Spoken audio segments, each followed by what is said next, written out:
era uma seleção dirigida pelo Roberto Martínez, que tinha se destacado no Wigan, pequenino Wigan, que chegou à decisão da Copa da Inglaterra e foi rebaixado no mesmo ano, em 2012, no campeonato na Inglaterra.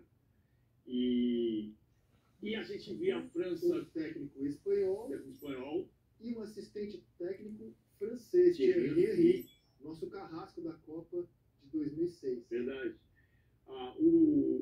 A festa começa na Rússia, no estádio Luzhniki, com a Rússia fazendo 5-0 e colocando uma certa esperança. Distribuição aqui na esquerda com o Zirkov.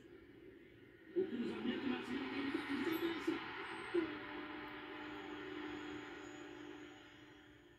A Alemanha chegava naquela Copa como o time do 7-1, o time campeão do mundo.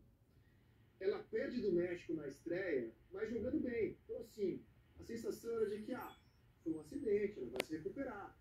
Eu me lembro que eu comentei esse jogo com a transmissão do Jader Rocha. Ela perde, eu te diria, quase jogando bem. Ela se impõe mais, mas ela começa a dar ali uns sinaizinhos de que alguma coisa não está fluindo como tinha. Mas você imaginava que ela avançaria. Não, nenhuma dúvida de que se classificaria, nenhuma dúvida. Depois ela vence a Suécia nos acréscimos, 2-1. Aí já é aquela impressão deixada no primeiro jogo, apesar da vitória, ela não foi revertida. A situação está um pouco mais grave. E vai para o terceiro jogo, já sob suspeição. Golaço do Toni Kroos, né? Toni Kroos da no Suécia. finalzinho do jogo. Golaço do Toni Kroos. E vai para o último jogo contra a Coreia do Sul. Você fala, poxa, É agora. vai classificar. Vai classificar. Não tem como. E Não deu consegue. ruim para a Alemanha. Não consegue. A última Copa do Joachim Löw, já tinha começado o processo de desligamento dele da seleção da Alemanha, que é uma coisa característica dos alemães, nada é feito de forma afobada, mas já era uma seleção que em campo não conseguia dar certas respostas.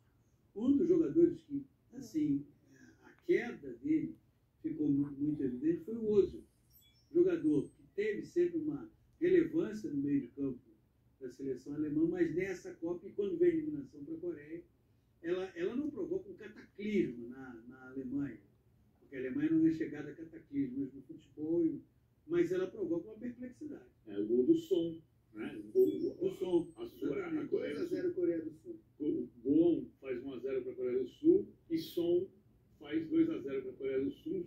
Uma surpresa enorme. Jogo em que em nenhum momento a Alemanha mostrou ter controle. Exatamente. A Alemanha é controlada o tempo inteiro pela Coreia. Você está acompanhando um momento raríssimo do futebol do mundo. A Alemanha desabou. Vai do meio campo. Vai ser gol.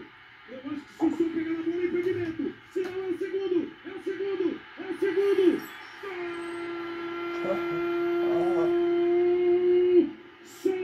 Gol da Coreia. A Alemanha vai para casa. E é mais uma seleção vítima da maldição da Copa das Confederações, né?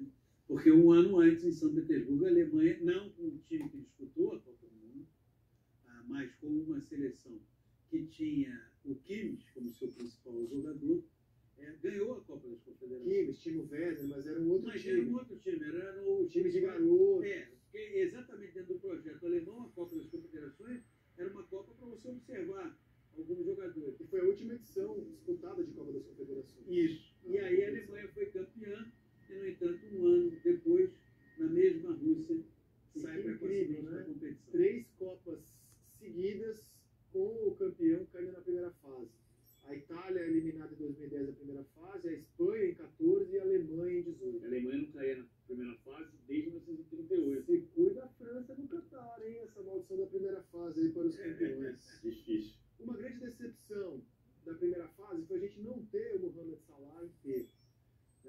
Num jogo contra o Real Madrid, final da Liga dos Campeões, num lance com o Sérgio Ramos, ele desloca o braço e ele chega na Copa em situações muito críticas, né? Você só vai conseguir jogar precárias, só vai conseguir entrar em campo a partir do segundo jogo, e aquilo claramente diminui a chance do Egito e permite a Rússia avançar. Com o Salah em campo, talvez a história fosse diferente. A chatíssima seleção russa talvez não conseguisse avançar. Mas ele fez 2 gols de pênalti. Você imagina se ele tivesse inteiro, você poderia ter feito com a seleção do Egito. E aí os donos da casa avançam. A Espanha chegava como uma das forças, uma das principais seleções para aquela Copa. Só que ela se viu numa grande polêmica antes mesmo de a bola rolar na Rússia. Há 5 dias da estreia da Espanha na Copa do Mundo, ela demite o seu técnico. E por uma razão peculiar, Paulo Vinícius Coelho. Ele já tinha fechado